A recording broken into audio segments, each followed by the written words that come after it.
মৃত্যুকে আপনাকে ভয় করতে হবে। মৃত্যুর যন্ত্রণা কিন্তু বড় কঠিন। কোনটায় কাজ করছেন? মৃত্যুর যন্ত্রণা বড় কঠিন। সাদ্দাত বিন আউস বলেন, মৃত্যুর যন্ত্রণা এত কঠিন, জীবিত মানুষকে কোরআন দিয়ে চিরে ফেললে যতটা না কঠিন, মৃত্যুর যন্ত্রণা তার চেয়েও বড় কঠিন। সাদ্দাত বিন আউস রাসূলের সাহাবা বলেন, ছুরি বা কাঁচি দিয়ে চামড়াটা টেনে ছিঁড়ে ফেললে যতটা না কঠিন, মৃত্যুর যন্ত্রণা তার চেয়েও বড় কঠিন। একটি মানুষকে কেটে টুকরো 1000 টুকরো করলে যত কঠিন, তার চেয়েও মৃত্যুর যন্ত্রণা বেশি কঠিন। জীবিত মানুষকে তেলের মধ্যে ডিরেক্ট করকরা ভেজে ফেললে যতটা না কঠিন, মৃত্যুর যন্ত্রণা তার চেয়েও বড় কঠিন। এজন্য প্রিয় ভাইরা, আপনার আমার আমলকে ঠিক করতে হবে। অন্যায় করা যাবে না, কারণ অন্যায় করলে দেখে কে? ভিডিও করে রাখে কে? এজন্য পরিবারের শান্তিও আনতে হবে। আজকে মা বোনদের পক্ষে একটি ওয়াজ করছি, সেটি হলো সব দায়িত্ব কিন্তু স্ত্রীর নয়, স্বামীরও কিছু দায়িত্ব আছে না নাই? কথা বলেন, আছে না নাই? ও পুরুষ, আপনাকে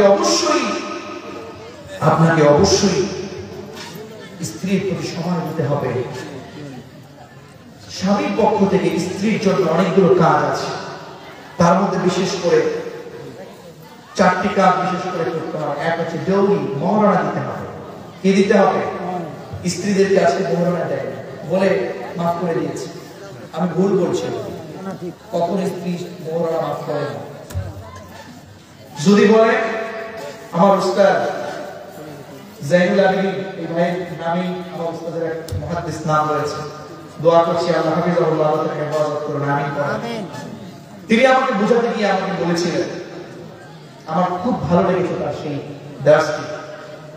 যখন বলে যে মাফ করে দিছি, মাফ তো করবেই, আপনাকে মুখে তো বলবেই, কারণ সে এখন অসহায়, সবাইকে ছেড়ে আপনার বাড়িতে এখন একা।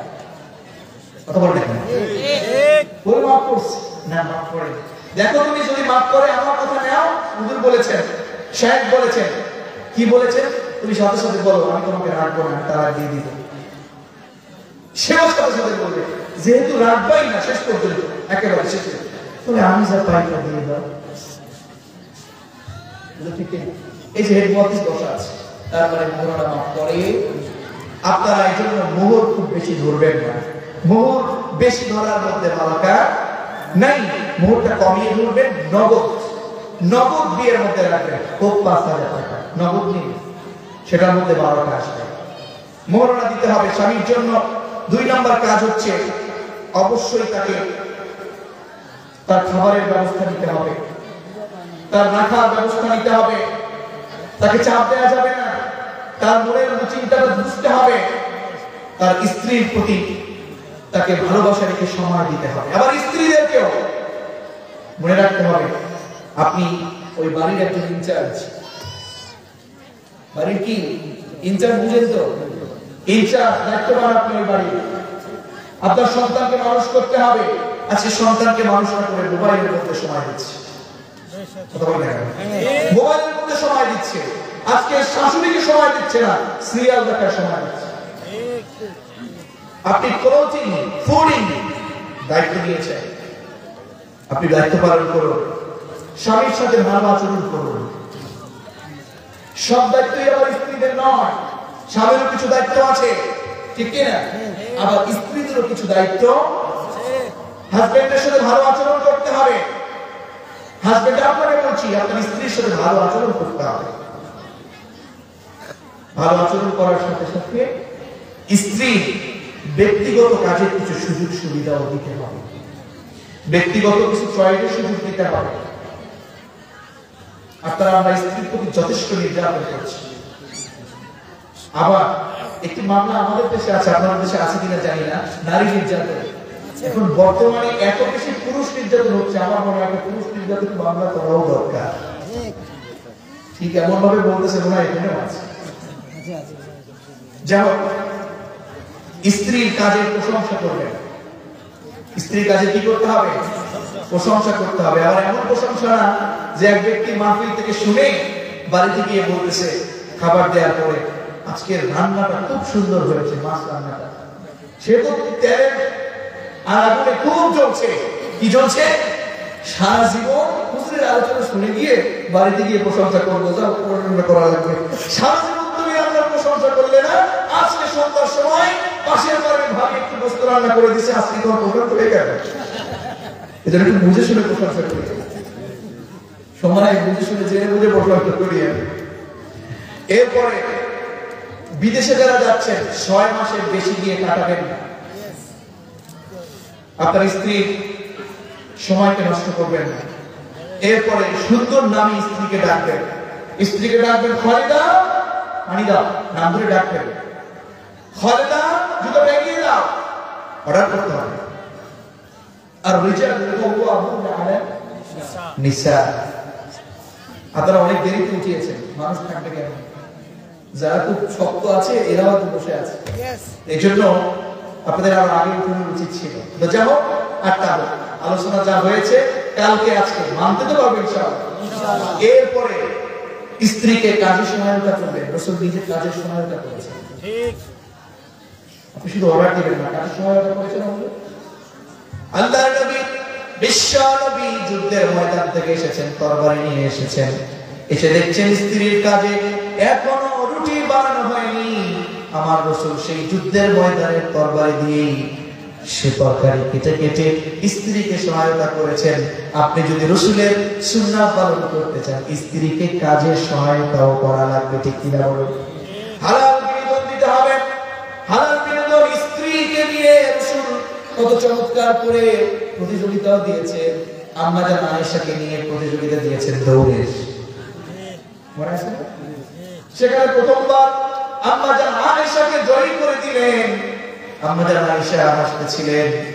আবার অনেকদিন পরে যখন আম্মা জান আয়েশার একটু বয়স হলো, তখন আবার একদিন পাল্লা দিলেন। পাল্লা দেওয়ার পরে রাসূল পরের বার আবার জিত নিলেন। তখন বললেন, আয়েশা, পূর্বের প্রতিযোগিতার একটু প্রতিশোধ নিলাম। যেমন স্ত্রীর জন্য দোয়া করতে হবে, স্ত্রীর মতামতের গুরুত্ব দিতে হবে। স্ত্রীর মতামতের গুরুত্ব নাই, শান্তি থেকে আসবে। তো যখন অনেক কথা বললাম, দোয়া করতে হবে স্ত্রীর জন্য। আল্লাহ দোয়া শিখিয়ে দিয়েছেন, রব্বানা হাব লানা মিন আজওয়াজিনা ওয়া যুররিয়াতিনা কুররাতা আ'য়ুনিন ওয়াজ'আলনা লিল মুত্তাকিনা ইমামা। জোরে বলেন আমিন। তাহলে আমি বলছিলাম আপনার আজকের আলোচনা থেকে কিয়ামতের ময়দানে আপনার কোনো বাঁচার সুযোগ থাকবে না। একে অপরের বোঝাও কেউ বহন করবে না। আর একটি কথা বলো, ইউসুফ আলাইহিস সালাতু ওয়াস সালামের জীবন থেকে আপনাকে ধৈর্যের পরীক্ষা শিক্ষা নিতে হবে, এবং আপনাকে যুবক শিক্ষা নিতে হবে জিনার কাতারে নয়, পরকীয়ার কাতারে নয়। সামনে যখন মোবাইলে কথা আসবে রাতের আধারে, কার সাথে আপনি মোবাইলে কথা বলেন দেখে কে? আপনি যদি বলেন হুজুর ইউসুফ আলাইহিস সালাতু ওয়াস সালামকে তো আল্লাহ নিজে সাহায্য করেছে, দলিল ছিল যে আল্লাহ জান্নাত থেকে চিঠি পাঠিয়েছে, আমি বলবো তার চেয়ে বড় দলিল আল্লাহ আপনাকে দিয়েছে কি?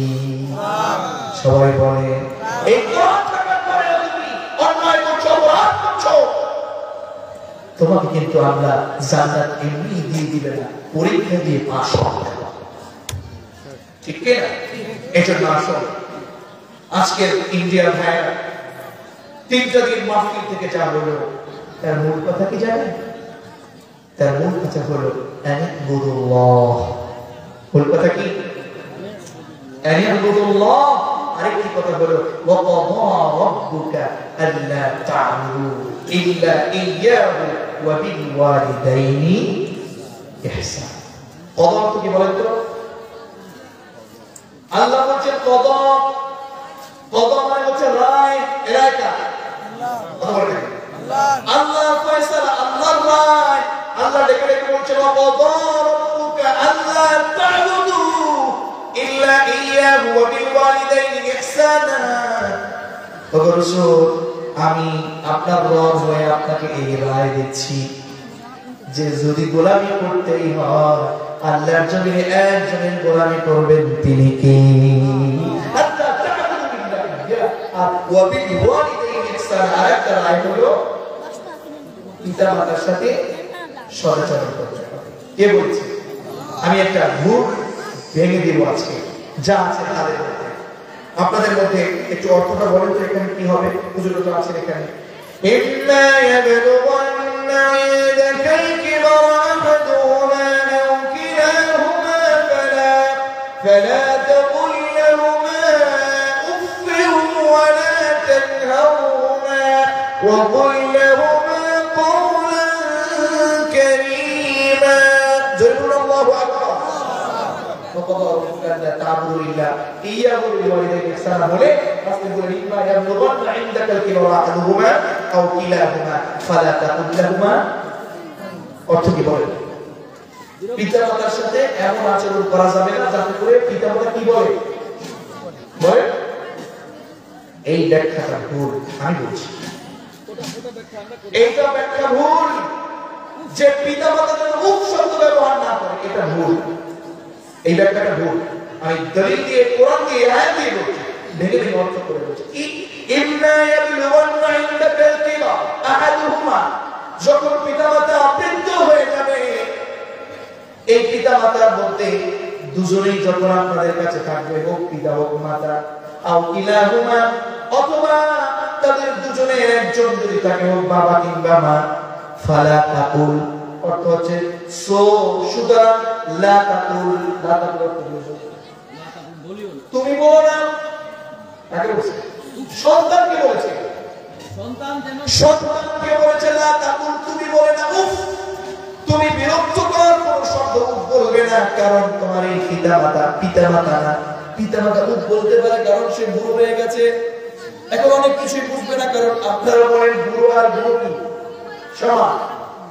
সন্তান হয়েছে, যখন বললো পা নাড়ো, আপনি বলেন সেদিন পরে দিলাম, কথা বলে করা যাবে না, করা যাবে না। আল্লাহর পরে কেবলমাত্র শুধুমাত্র পিতা মাতার কথা একই সাথে রায় দিয়ে বলছেন ইহসান। সুতরাং আমাদেরকে পিতা মাতার কোন আচরণে, পিতা মাতার সাথে কথা বলতে গিয়ে বলা ধমক দিয়ে কথা বলা যাবে। পিতা মাতার সামনে, আলেমদের সামনে এমন ভাবে ধমক, এমন ভাবে আওয়াজ দেওয়া যাবে না তাদের উপরে চলে যায়। উপরে গিয়েছে আল্লাহ তাআলা ওয়া আনতুম লা আন তাহবাতু আমালুকুম ওয়া আনতুম লা তাশউরুন, আপনার সব আমল আল্লাহ ধ্বংস করে দেবে। আপনি টেরও পাবেন, আপনি টেরও পাবেন।